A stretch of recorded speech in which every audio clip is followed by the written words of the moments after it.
Alright, guys. So, most of you have already heard about this particular event, but I wanted to go over it myself because I have shit to shill where most of you are going to be free from all of this nonsense. Because that's exactly what this is. This is just nonsense. So, we read from ScreenRant.com. Dungeons and Dragons Wizards of the Coast removes problematic lore. What the fuck? Okay. Wizards of the Coast continues to excise potentially problematic content from Dungeons and Dragons books to address issues of system racism. It's not systemic racism. That was very specific. Issues of system racism, as in the racial system, the problems of racism in the D&D core rulebook system of playing the goddamn game. I shit you not. This is how retarded they've gone. So here you have a lovely image of a classic beholder, an aberrant monstrosity, who's known for being evil and conniving and utterly unsympathetic to the plight of mere mortals, in their humble opinion. And they're just being completely whitewashed because you can't have evil in a role-playing game, apparently. So, Wizards is making a variety of changes to its Dungeons and Dragons book with the intent to remove lore deemed to be problematic. By the way, they got these retcons directly from a Reddit post. I shit you not. Reddit is now dictating policy at Wizards of the Coast, and fuck them for it. Ay, ay, ay. These are not the first changes they've made to address racism. Fuck that. These stereotypes can be traced back to the roots of D&D with greedy dwarves, violent orcs, and evil dark elves. Yeah, the drow hit especially close to home. They are a matriarchy. Yes. One of the most evil races in all the game, who are despised and loathed, is an unironic matriarchy. Because, well, it's true, isn't it? Alright. So, here's what they've done. They've completely whitewashed anything about anything evil. For example, right above all the lore that's being removed from Volos. Beholder. A beholder constantly fears for its safety, is wary of a creature that isn't one of its minion, and is aggressive in dealing with perceived threats. It might react favorably towards creatures that humble themselves before it and present themselves as inferiors, but is easily provoked to attack creatures that brag about their accomplishments or claim to be mighty.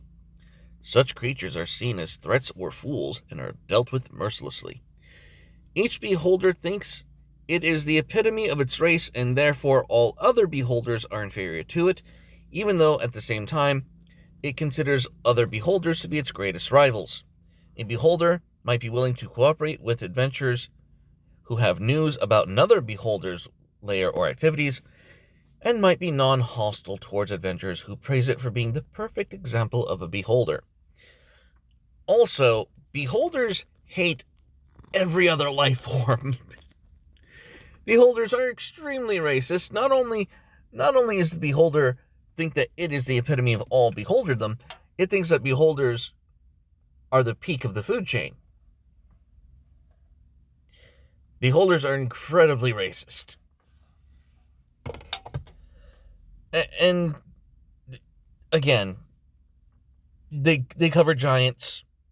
They cover gnolls. Kobolds. Really? They try to eradicate the racism. You just add goblins and orcs for crying out loud. Good lord. This is terrible. This is terrible. I have no defense of this. In fact, we need to create more fandoms where this kind of crap doesn't happen. It's a fucking game. There should be evil things to kill and defeat. So let's get to some shilling real quick. Now, for the shilling section of this video, we have, in the Shades of Dominion, a monstrous creatures called the Yaniv. Yes, they are inspired by that Yaniv. Now, the Yaniv, like beholders, believe themselves to be, shall we say, the head of their collective. Because here's what the Yaniv are. The Yaniv are, in essence, what happens when shade mages try to merge all of their shade vessels into a communal pool. It is essentially an affront to the shade to say, we're going to renege our contract so that we get all of one another's powers and all of one another's spells and all of one another's abilities, rather than what the deal we made with the shade. So, for their hubris and stupidity, the shade punished them to become grotesque, mannish, disgusting, and deluded.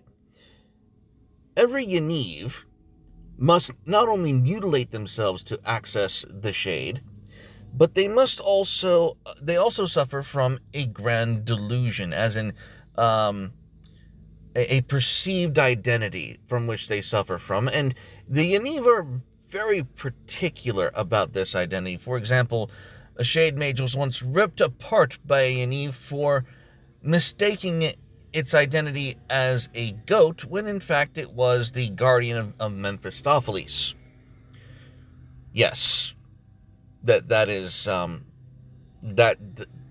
confirmed lore in the Shades of Dominion.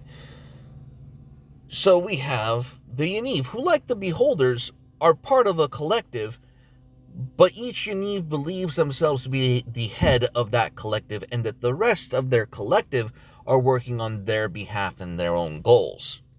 So here we have the Yaniv, who are summoning demons and casting magic, and are unironically subjecting and causing pain upon the actual women of the Shades of Dominion universe.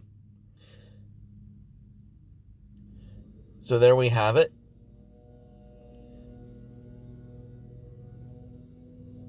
So that is a Yaniv, and they are one of the big baddies of the Shades of Dominion because they're rather powerful.